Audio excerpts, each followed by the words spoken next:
This is 7 National News, and in our top story. Organisers of the Dubai Expo 2020 have launched their master plan, providing a preview into what the mega event in 4 years' time will look like.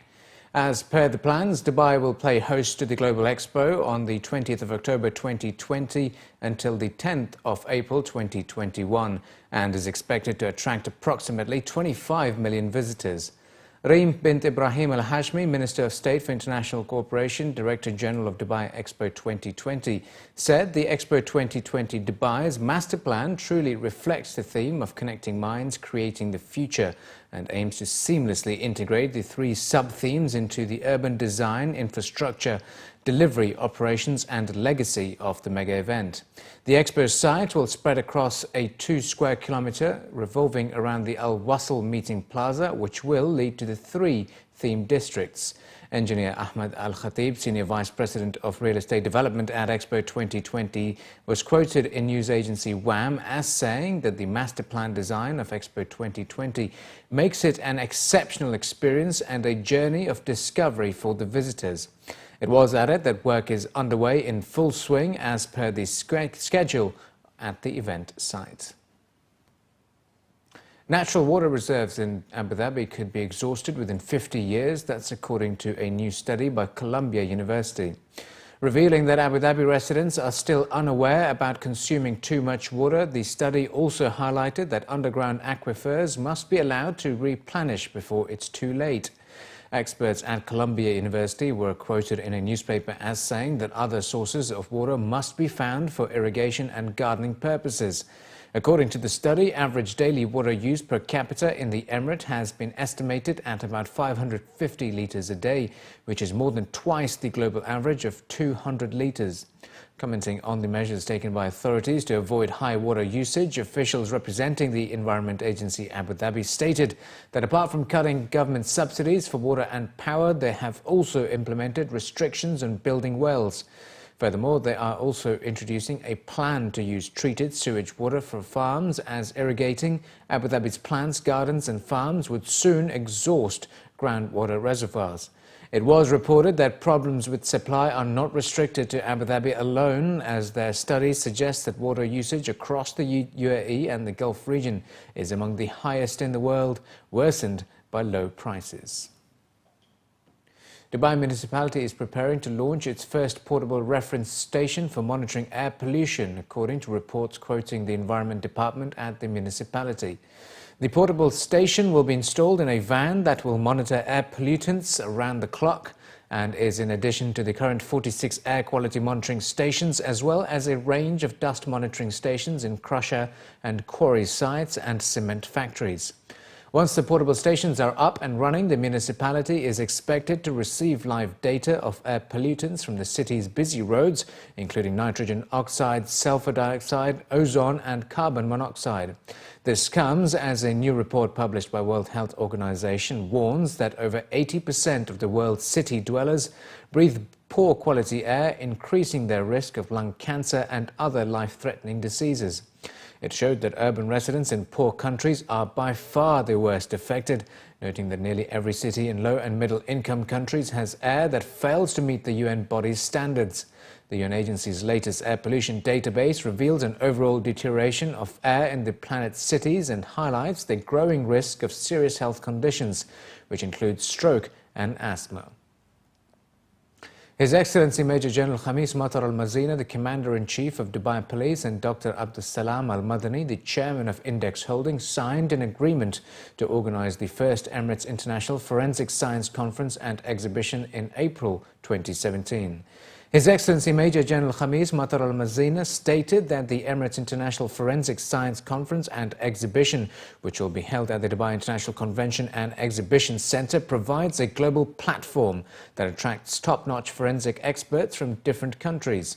Those experts will convene to exchange their experiences and transfer their knowledge in this domain for the benefit of police work, public prosecutors and judicial sector. His Excellency assured that the conference and the exhibition will be an opportunity to raise the awareness level about forensic science and criminology in the region. Research and scientific papers will be discussed during the conference and through the participating companies in the exhibition. His Excellency also noted that through the partnership with Index, the conference will support the UAE government initiatives in the field of innovation and creativity, adding that the event will have awards meant for global figures to be selected and nominated. The event will also update university students on the latest research and relevant technologies and will help create an opportunity for them to participate actively and gain experience. Dr. Abdul Salam Al-Madani, the chairman of Index Holdings, stated that the exhibition is designed to be an annual event with a 10-year strategic plan to be revised annually with the organization committee, mainly to promote the event globally until it becomes the leading specialized conference in crime and forensic sciences in the world.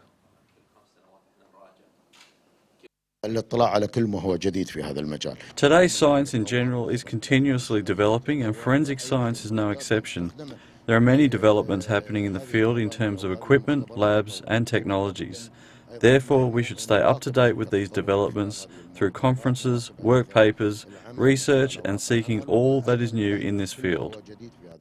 Emirates Forensic International Conference and Exhibition, this is the first time and first kind in the region with support of Dubai Police in partnership for the long-term partnerships for 10 years. This is very important for this region, and this has been announced today.